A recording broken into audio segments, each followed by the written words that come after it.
ये कहानी है सुंदरवन जंगल की, जहाँ मिट्ठू तोता अपनी पत्नी मिट्ठू तोती के साथ रहता था। मिट्ठू तोते की एक बहन थी जिसका नाम था टूनी। टूनी बहुत ही सुंदर थी, लेकिन उसे अपनी शक्ल पे बहुत घमंड था। मिट्ठू तोती, हमारी टोनी तो बड़ी हो गई है। अब इसके लिए कोई लड़का तो ढूंढना ही पड़ेगा इसकी शादी करवाने के लिए।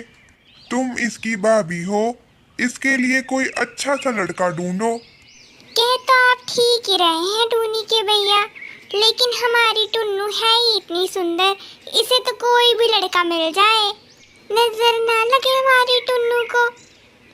भैया भाभी, मैं कॉलेज के लिए जा रही हूँ और मुझे आते आते देर हो जाएगी, क्योंकि मैं वहीं से शॉपिंग करने जा रही हूँ अपनी सहेलियों के साथ। ठीक है टुन्नू, जाओ आराम से, और हाँ, रात को ज्यादा देर ना करना आने में। Bye bye. कहाँ रह गई ये लड़की? कितना इंतजार करवाती है। 1000 बार इसे मैंने समझाया है कि समय पे आया करो, मगर इसे कहाँ समझ आती है मेरी बात। टूनी, आओ भी जल्दी, मुझे बहुत देर हो रही है। शुक्र है भगवान का, तुम आ गई। यार कितना इंतजार करवाती हो, मैंने तुम्हें कितनी बार कहा है सही समय पे आया करो।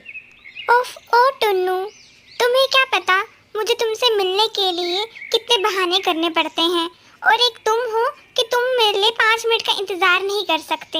ये भी कोई प्यार है भला? अब सारी पूछताछ यही करोगे या कॉफी पिलाने के लिए भी ले चलोगे? इन दोनों की ये सब बातें पेड़ में बैठा कल्लू कौवा सुन रहा होता है, जो कि टूनी से बहुत प्यार करता है, लेकिन अपने काले रंग की वजह से उसे इजहार नहीं कर पाता। काश टूनी, मैं तुम्हें बता पाता कि मैं तुमसे कितना सच्चा प्यार करता हूँ। अभी कल्लू कौवा दुखी मन से टूनी के बारे में सोच ही रहा था कि उससे मिलने कव्यानी आ गई। कव्यानी का एक मैरिज ब्यूरो था, वह लोगों के रिश्ते जोड़ती थी। क्या हुआ कल्लू भैया, कुछ परेशान नजर आ रहे हो?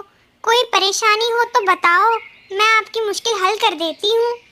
ऐसी कोई बात नहीं है कव्यानी बहन, वो तो बस मैं ऐसे ही थोड़ा परेशान बैठा था। वो बात ये है कि मुझे ना टूनी बहुत पसंद है, और मुझे समझ नहीं आ रही कि मैं ये बात उससे कैसे कहूँ। बस इतनी सी बात? आप इतनी सी बात के लिए परेशान हो रहे हैं? मेरा नाम कव्यानी है, शायद आप मुझे जानते नहीं हैं। आपका ये काम तो मैं चुटकियों में कर दूं। चलिए आप जाइए, घर जाइए, मैं देखती हूँ क्या होता है इस मामले में। टुन्नू, कॉफी तो पी ली, अब काफी देर हो गई है, मुझे चलना चाहिए। और हाँ, एक बात कहना तो भूल ही गई मैं, तुम जल्दी से मेरा रिश्ता लेने के लिए घर पे आ जाओ। भैया भाभी तो मेरी शादी के बारे में सोच रहे हैं, इससे पहले कि वो मेरे लिए कोई और लड़का देखे, तुम ही आ जाओ। तुम बिल्कुल फिक्र मत करो मेरी जान, मैं बस 2-3 दिन में तुम्हारे घर आ ही जाऊंगा, और तुम्हारे भैया भाभी को तो मैं एक नज़र में ही पसंद आऊंगा। क्या नहीं है मेरे पास। टूनी वहाँ से निकल जाती है और बस का इंतज़ार करना शुरू कर देती है। तभी अचानक से उससे मिलने कल्लू कौवा आ जाता है।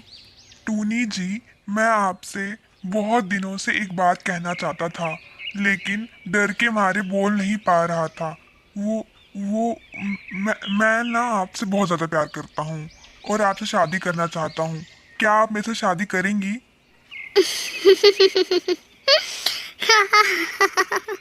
तुम पागल वागल तो नहीं हो गए हो? अपनी शक्ल देखी कभी आईने में? तुम कहाँ इतने काले और मैं कहाँ हूरों की परी, बड़े आए मुझसे शादी करने के लिए। चलो जाओ, दफा हो जाओ यहाँ से। अगर अपनी जान प्यारी हो तो दोबारा अपने मुंह से ये बात ना निकालना, वरना मेरा टुन्नू तुम्हारे टुकड़े टुकड़े कर देगा। समझ आई तुम्हें? कल्लू कौवा अपना सा मुंह लेके वहाँ से चला जाता है। टूनी घर के लिए निकल पड़ती है। वह टुन्नू के ख्यालों में इतना खो गई थी कि उसे सामने आ रहा हेलीकॉप्टर नज़र नहीं आता और उसके साथ टक्कर हो जाती है, जिसके कारण टूनी ज़मीन पर गिर जाती है और उसे उठाने वाला भी कोई नहीं मिलता। अगले दिन टूनी की आंखें सीधा अस्पताल में जाके खुलती है, जहां उसे डॉक्टर से पता चलता है कि पंख कटने के कारण अब वह कभी उड़ नहीं सकती। मिस टूनी, हमने बहुत कोशिश की कि आपका पंख जुड़ जाए, लेकिन ब्लड लॉस बहुत होने के कारण हम आपके पंख को बचा नहीं सके। टुन्नू, मेरी बच्ची, अब तुम कभी भी नहीं उड़ सकती। अब तुमसे शादी कौन करेगा? आप फिक्र ना करें भाभी, मेरा एक दोस्त है टुन्नू, वह बहुत अच्छा लड़का है, मुझसे प्यार करता है, वह मुझसे शादी ज़रूर करेगा। तभी टूनी से मिलने के लिए टुन्नू आ जाता है। टुन्नू को जब टूनी की ऐसी हालत के बारे में पता चलता है तो वह उसे शादी करने से मना कर देता है और तुरंत ही वहाँ से चला जाता है। टूनी, मुझे माफ कर दो, मैं तुमसे इस हालत में शादी नहीं कर सकता, तुम कोई और लड़का देख लो। ये कहते ही टुन्नू वहाँ से भाग निकलता है। कुछ दिन यूं ही बीत जाते हैं। टूनी की तबीयत अब पहले से ठीक हो रही थी। तभी एक दिन अचानक उससे मिलने के लिए कल्लू कौवा आ जाता है। टूनी, अब कैसी तबीयत है तुम्हारी? क्या तुम ठीक हो ना अब? तुम बिल्कुल फिक्र नहीं करना टूनी, मैं तुम्हारे साथ हूँ। तुम बहुत जल्दी ठीक हो जाओगी और फिर से उड़ना शुरू कर दोगी। कल्लू, क्यों तुम मुझे झूठे दिलासे दे रहे हो, जबकि मुझे पता है कि अब मैं कभी भी उड़ नहीं सकती। और अब तुम यहाँ क्या करने आए हो? अब मैं पहले जैसी सुंदर तो रही नहीं। मैंने इस सच्चाई को अपना लिया है। नहीं टूनी, ऐसी कोई बात नहीं है। मैं आज भी तुमसे उतना ही प्यार करता हूँ जितना कुछ समय पहले करता था। मैंने तुमसे प्यार तुम्हारी सुंदरता देख के नहीं किया था, और मैं आज भी तुम्हें बहुत दिल से चाहता हूँ और तुमसे शादी करना चाहता हूँ। अगर तुम आज तैयार हो तो तुम आज भी मुझसे शादी कर सकती हो। कल्लू कौवे की ये बात सुनते ही टूनी की आंखों में आंसू आ जाते हैं। कल्लू, मुझे माफ कर दो, मैंने तुम्हें कितना भला बुरा कहा।